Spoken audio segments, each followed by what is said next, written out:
Good morning all of you. I completed the widening of pavement on horizontal curves in the last session. Okay. Today I will proceeding with the next topic, that is transition curve.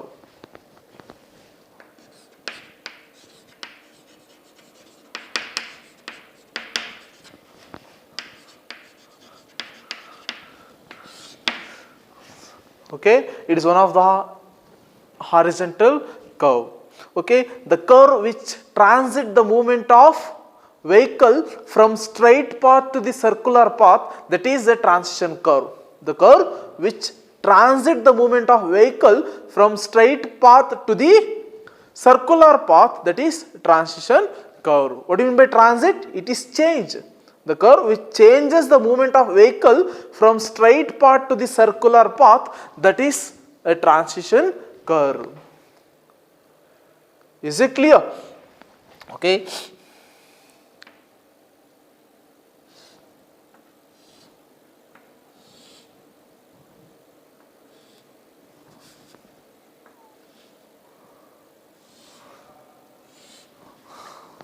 Okay, this is a transition curve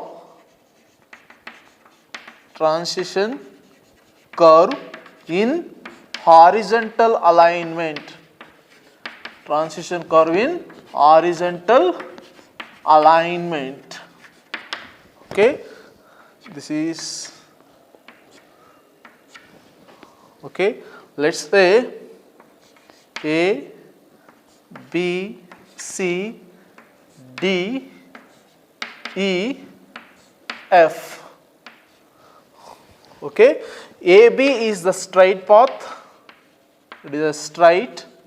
BC is the transition curve of length LS, we may say LS is the length of transition curve. Then it is a circular curve. It is a circular curve, means CD is the circular curve, DE is again transition curve. Again transition curve, and EF is the straight.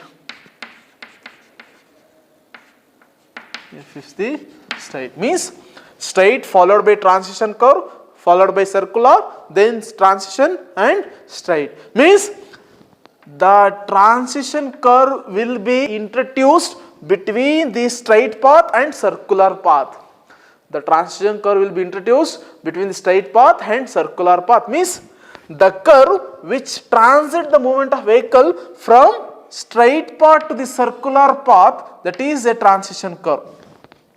The curve which changes the movement of vehicle from straight path to the circular path, that is a transition curve. That is a transition curve. Okay, the transition curve has a radius which decreases from the tangent point to the beginning of circular curve. Okay, from this point, okay, the radius of the transition curve is decreases from the infinity to the minimum value at the beginning of circular curve. Okay, means the transition curve radius at this point is infinity, but at this point, means at the beginning of the circular curve, it is the designed radius of circular curve. Is it clear? And there are about 4 functions of providing transition curve in horizontal alignment. What are those 4 functions? Okay, the first function of providing the transition curve on horizontal alignment, it is to introduce gradually the centrifugal force between the tangent and the beginning of the circular curve to avoid the jerk, that is sudden jerk on the vehicle. Okay, to introduce gradually the centrifugal force between the tangent point, this is the tangent point and this is the beginning of the curve. So between the tangent point and beginning of the curve means in this portion, okay, they are going to introduce gradually the centrifugal force, okay, to avoid the sudden jerk on the vehicle. That is the first function. Okay, introduce centrifugal force.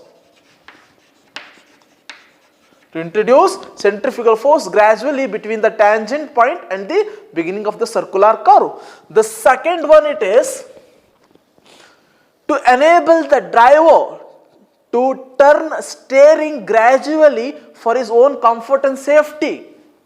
Okay, means if assume that there is no transition curve, it is very difficult for a driver to turn the steering to change the movement from straight path to the circular path.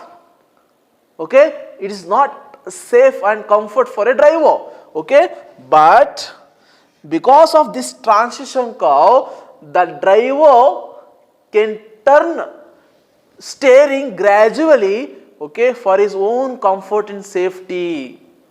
Okay, this transition curve is enable the driver to turn the steering gradually for his own comfort and safety. Is it clear? Okay, if the transition curve is not provided between the straight path and circular path, then it is very difficult for a driver to turn the steering from straight path to the circular path. Okay, but due to the introduction of this transition curve, okay, it is very beneficial for a driver to turn the steering for his own comfort and safety. Okay, the second one it is driver to turn steering with his own comfort and safety. Comfort and safety. And third one it is, okay, the transition curve enable the gradual introduction of design super elevation and the extra widening of the pavement, okay, for a horizontal curve. Okay, whatever the design super elevation is there, that is small e, and whatever the extra widening will be there, that is we. Okay, and the total designed super elevation E and the total designed extra widening WE, you can't possible to provide at the beginning of the curve itself. Okay, what they are going to do is, okay, they start the introduction of the design super elevation E at the beginning of the transition curve, okay, and it goes on increasing, and at the beginning of the circular curve it attains a design super elevation. Okay, increasing from beginning of transition curve means by the end of transition curve, or we can say by the beginning of circular curve, the design super elevation will be attained. Okay, they are going to introduce gradually. Okay, that is possible only due to the transition curve. Okay, we can't directly provide the design super elevation in the circular curve itself. Okay, we have to introduce gradually. You have to introduce the super elevation, that is design super elevation gradually. That's why starting from the beginning of the transition curve, okay, by the end of transition curve, the design super elevation will be introduced gradually. Is it clear? And similarly, the widening also, the total widening of the pavement. Okay, at the beginning of the transition curve, they are going to introduce the extra widening of the pavement, and at the end of transition curve, they are going to attain the whatever the total width of the pavement, the total extra widening of the pavement that is required for a horizontal curve. Okay, they are going to introduce gradually the design super elevation and total extra widening of the pavement, okay, at the circular curve, at the start of the circular curve, we can say at the beginning or start of the circular curve. Okay, the third one it is introduction of designed super elevation, designed super elevation and extra widening, at the beginning of circular curve. That is the third function. And fourth function it is to improve the aesthetic appearance of the road. Okay, to improve the aesthetic appearance of the road also, they are going to provide the transition curve in horizontal alignment. Suppose assume that if there is no transition curve, then looks the shape of horizontal alignment in your horizontal curve. Okay, so it becomes like this. This is straight path followed by circular, then straight path like this. Okay, if there is no transition curve. But if you have a transition curve in horizontal alignment, okay, the aesthetic appearance of the road will be improved. The aesthetic appearance of the road will be improved by the introduction of transition curve between the straight and circular path. Between the straight and circular path. Okay. The fourth function is improvement in aesthetic appearance of road. Is it clear? Okay, this is regarding the functions of transition curve. Okay, next if you move on to the types of transition curve, usually there are three types of transition curve. The first one is spiral transition curve, second one is a lemniscate, and third one it is cubic parabola. Okay, out of those three transition curve, the spiral transition curve satisfy all the requirements of an ideal transition curve. That's why in majority of cases, okay, the spiral transition curve will be used in your highway alignments. Is it clear? Particularly in the horizontal curves of highway or horizontal alignment of highways, okay, they are going to prefer the spiral transition curve only, because that spiral transition curve will satisfy the requirements of ideal transition curve. Is it clear? Okay.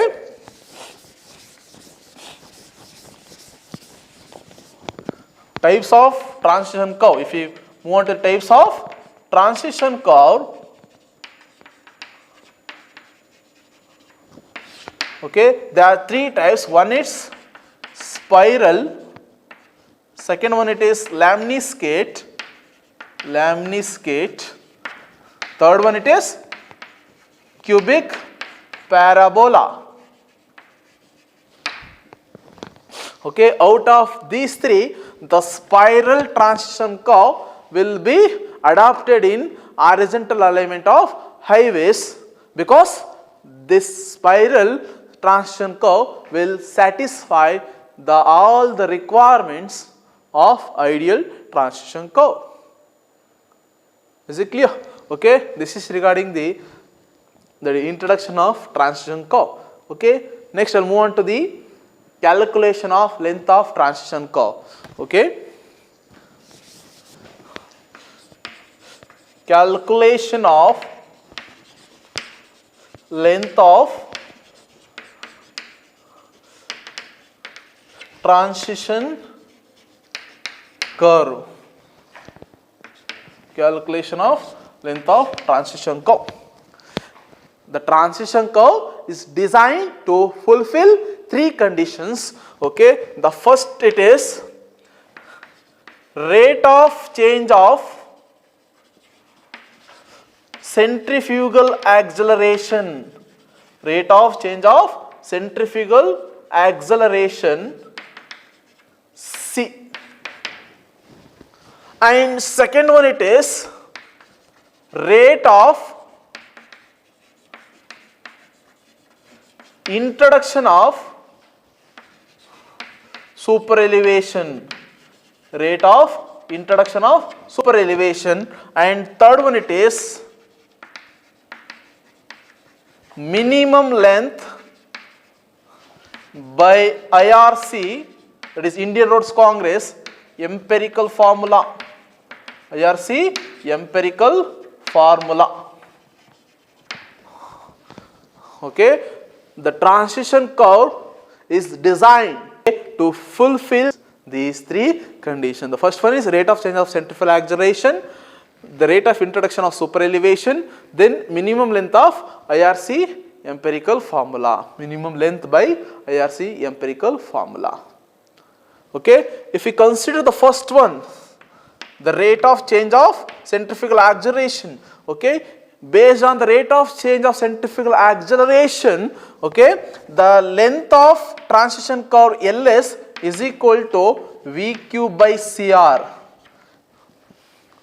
VQ by CR, where V is the design speed of the vehicle in terms of meter per second and C is the rate of change of centrifugal acceleration and R is the radius of the curve. Here, if you want the length of transition curve LS, you need to substitute the speed of vehicle in terms of meter per second.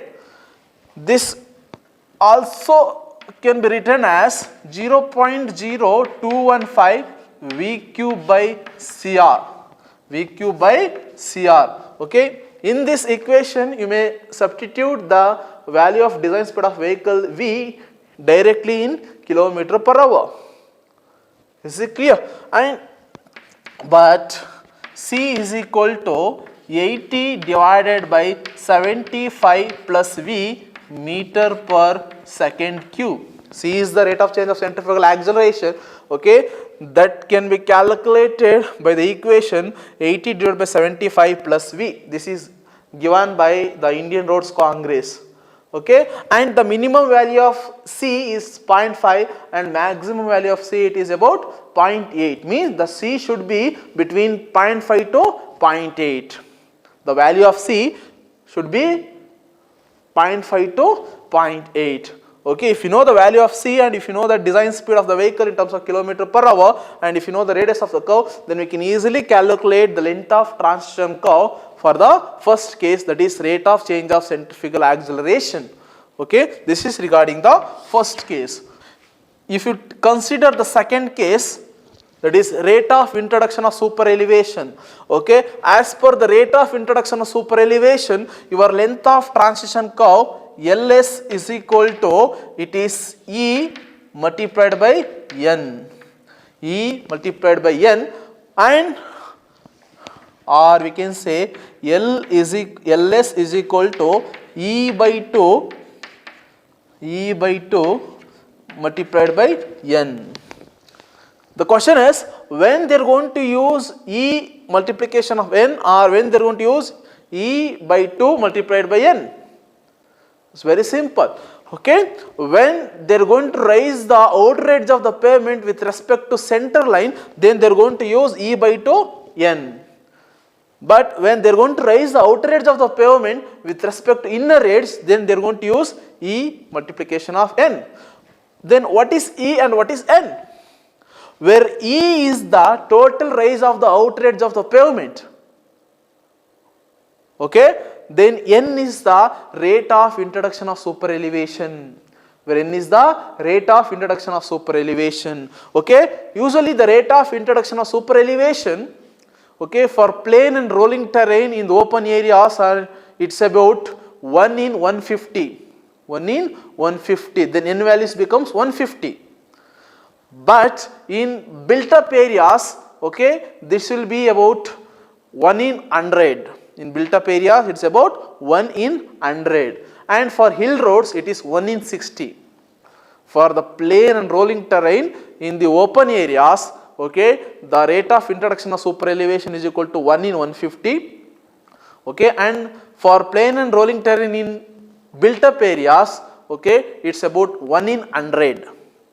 And for hill roads, the rate of introduction of super elevation it is 1 in 60. Okay, and if they have not mentioned anything about the rate of introduction of super elevation, you may take 1 in 150 as the rate of introduction of super elevation. So N is the rate of introduction of super elevation. E is the rise of outer edge of the pavement. Rise of outer edge of the pavement. Okay, so we know that E is equal to B into E. E is equal to B into E, where B is the total width of the pavement and small e is the rate of super elevation. Small e is the rate of super elevation and B is the total width of the pavement. So the total width of the pavement, B is equal to what? It is W plus WE multiplied by E.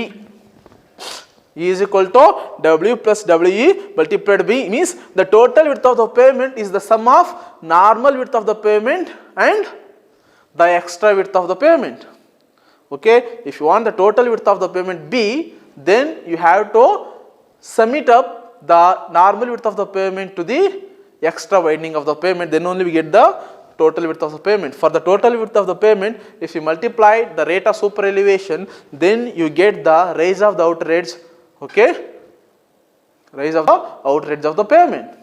Okay, then we are going to use E multiplication of N only when you are going to raise the outer edge of the pavement with respect to inner edge, and E by 2 multiplication of N will be used when you are going to raise the outer edge of the pavement, okay, with respect to center line. With respect to center line. Is it clear? Okay, this is for the second case, that is rate of introduction of super elevation.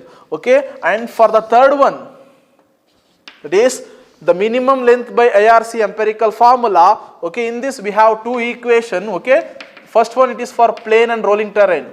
For plane and rolling terrain,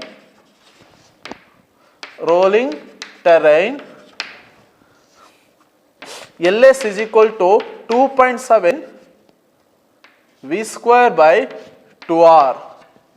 2.7 V square by 2R. Okay. Similarly, for mountainous and steep terrain,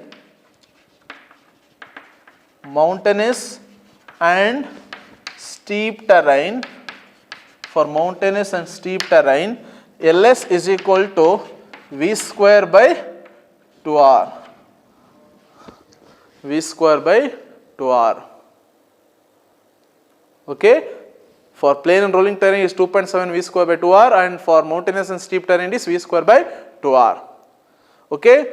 And usually for the length of transition curve, we are going to adopt either of these three values, means the first rate of change of centrifugal acceleration, second one is rate of introduction of super elevation, and third one is minimum length by IRC empirical formula. No, out of these three relations, whatever the relation which gives, okay, higher the length of transition curve, that will be adapted as the length of transition curve.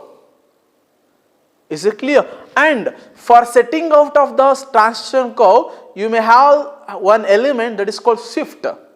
Okay, for setting out of the transition curve, we have one element shift. Okay, usually the shift is denoted by S. S is equal to LS square divided by 24R. Shift S is equal to LS square divided by 24R, where LS is the length of transition curve and R is the radius of the curve.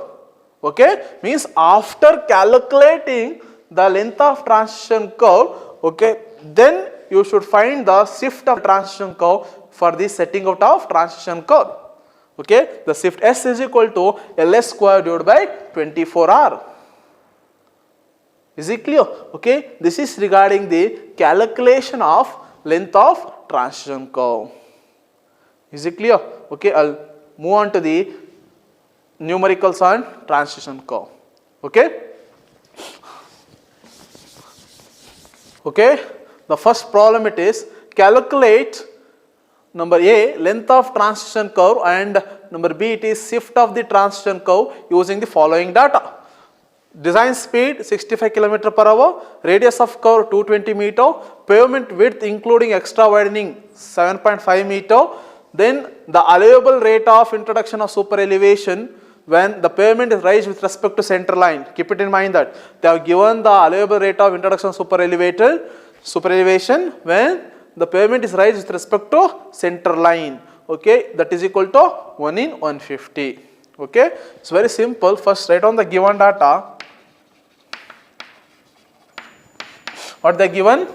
They are asking you to find the LS. LS is the length of transition curve, and in addition to that, what they are asking you to find LS and S. S is the shift of the transition curve. Then they given design speed V is equal to 65 km per hour. then radius of curve R they have given about 220 meter, okay, and the pavement width including extra widening they have given, that is B. B is equal to what? W plus WE, no? The total width they have given 7.5 meter. Is it clear? And if they are given only normal width of pavement, that is W, then you have to calculate the extra widening of the pavement, then sum it up the extra widening of the pavement to the normal width, then only we get the total width of the pavement B. But here in this problem directly they have given the B value, that is 7.5 meter. Next, allowable rate of introduction of super elevation. Allowable rate of introduction of super elevation is equal to 1 in 150. 1 in 150. Okay, these are the given data. Okay, go for the solution. Okay, number A, it is length of transition curve. Length of transition curve LS. Okay, and based on number 1, okay, number 1 condition, it is LS by rate of change of centrifugal acceleration. Rate of change of centrifugal acceleration, we have LS is equal to 0.0215 VQ by CR, but C is equal to 80 divided by 75 plus V, that is equal to 80 divided by 75 plus 65, okay, you may get about 0.57 meter per second cube. Meter per second cube means as this value between 0.5 to 8, okay, the value of C is equal to 0.57 is accepted, because the minimum value of C is 0.5 and maximum value of C is about 0.8, no, okay, the value of C is between 0.5 to 0.8, then it is accepted. Okay, therefore LS is equal to 0.0215 and V it is about 65 cube and C is 0.57 and R is about 220. R is about 220. Okay, if you calculate it, okay, you may get about 47.1 meter. 47.1 meter is the length of transition curve as per the first condition, that is rate of change of centrifugal acceleration. Is it clear? Okay, next I'll move on to the second condition. Number 2, okay, it is based on LS, length of transition curve, by rate of introduction of super elevation. Rate of introduction of super elevation. Okay, but observe the problem, they are not mentioning anything about the super elevation. Okay, first we have to design the super elevation by considering the mixed traffic condition. Okay, we have E is equal to V square by 225 R. Okay, therefore E is equal to 65 square 225, R is 220.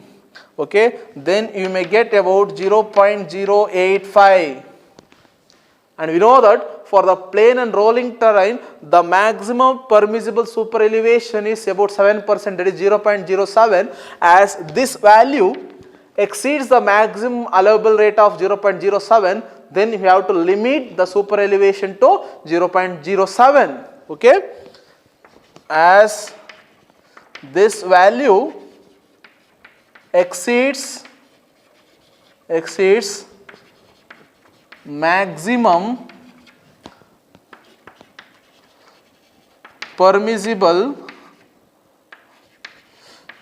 super elevation of 0.07,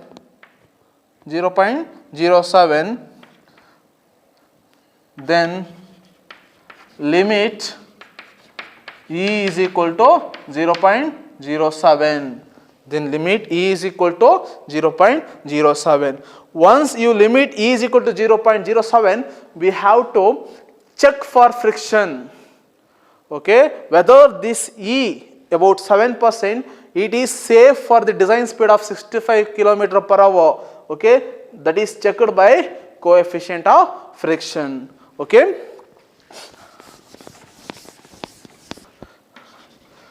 check for coefficient of